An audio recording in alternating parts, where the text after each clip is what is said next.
അമേരിക്കയുടെയും സഖ്യകക്ഷികളുടെ, യൂറോപ്പിലെ അമേരിക്കയുടെ നേറ്റോ സഖ്യകക്ഷികളുടെയും ഏറ്റവും വലിയ ബുദ്ധിമുട്ട് എന്ന് പറയുന്നത് ചെങ്കടലിലൂടെയുള്ള വ്യാപാരമാണ്. ഇവിടെ 2-3 അഡീഷണൽ ഫാക്ടേഴ്സ് വരികയാണ്. ഇവിടെ യുദ്ധം ഗാസ വേഴ്സസ് ഇസ്രായേൽ എന്നതല്ല, മറിച്ച് ഹമാസിന് പിന്തുണ പ്രഖ്യാപിച്ചുകൊണ്ട് ലെബനനിലെ ഹിസ്ബുള്ളയും യമനിലെ ഹൂതികളും നിറഞ്ഞു കളിക്കുന്ന ഒരു കാഴ്ചയാണ് കാണുന്നത്. ഒരുപക്ഷെ അവർക്ക് ഇറാന്റെ പിന്തുണ ലഭിക്കുന്നുണ്ട് എന്ന് അംഗ്യാന്തരേണ പറയാൻ സാധിക്കും. പക്ഷേ ചെങ്കടലിലൂടെ ബാബ് അൽ മന്ദേബ് എന്ന് പറയുന്ന ചെങ്കടലിന്റെ മുഖത്തുള്ള ആ ഒരു ചെറിയ മുനമ്പിലൂടെ കടന്നു പോകുന്ന നൂറുകണക്കിന് കപ്പലുകൾ, ഇതെല്ലാം തന്നെ ചരക്ക് കപ്പലുകളാണ്. ഇത് യൂറോപ്പിലേക്ക് ഏഷ്യയിൽ നിന്നുള്ള ഏറ്റവും എളുപ്പമുള്ള വ്യാപാര മാർഗമാണ്.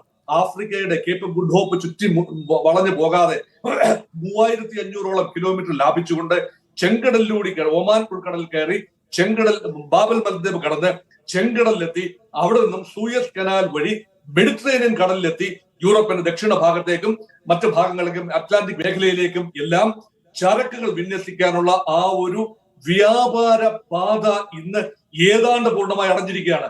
അമേരിക്കയുടെ ഭാഗത്തു നിന്ന് ആക്രമണങ്ങൾ ഉണ്ടാകുന്നു. അമേരിക്കയുടെ ബ്രിട്ടന്റെ ഭാഗത്തു നിന്ന് ഹൂതികൾക്കെതിരെ കനത്ത ആക്രമണം കഴിഞ്ഞ ദിവസങ്ങളിൽ ഉണ്ടായി. പക്ഷേ ഹൂതികളും ആക്രമിക്കാനുള്ള മൂഡിലാണ്. അവർ ഉന്നയിക്കുന്ന പ്രധാന വിഷയം, ഇവിടെ ഗാസയിലെ കുരുതി നിന്നെങ്കിൽ മാത്രമേ ഞങ്ങൾ സംയമനം പാലിക്കൂ. അതുകൊണ്ട് യമനിലും ലെബനനിലും നിന്ന് ചെറിയ സംഘർഷങ്ങൾ ഉണ്ടാകുന്നു എന്ന് വേണമെങ്കിൽ ലോകത്തിൽ തുച്ഛീകരിച്ച് കാണാൻ. ഇതൊക്കെ ചെറിയ മിലീഷ്യകളാണ്. ചെറിയ മിലീഷ്യകൾക്ക് വലിയ ഡാമേജ് ഉണ്ടാക്കാനും ലോക വ്യാപാരത്തിന്റെ 10% തന്നെ നിയന്ത്രിക്കാനും കഴിയും. അതുകൊണ്ട് ലോകത്തുണ്ടാകാൻ പോകുന്ന ഒരു സ്പൈറലിംഗ് കാസ്കേഡിംഗ് എഫക്ട് വളരെ വലുതാണ്. അത് മാത്രമല്ല, ഇറാൻ പോലെ ശക്തമായ രാജ്യം ഈ രംഗത്തേക്ക് കടന്നു വരികയാണെങ്കിൽ സമവാക്യങ്ങൾ മാറി മറിയും. ലോകരാഷ്ട്രത്തിൽ നിന്ന് നോക്കൂ, ഇറാനെ പിന്തുണയ്ക്കാൻ നിൽക്കുകയാണ് ചൈനയും റഷ്യയും.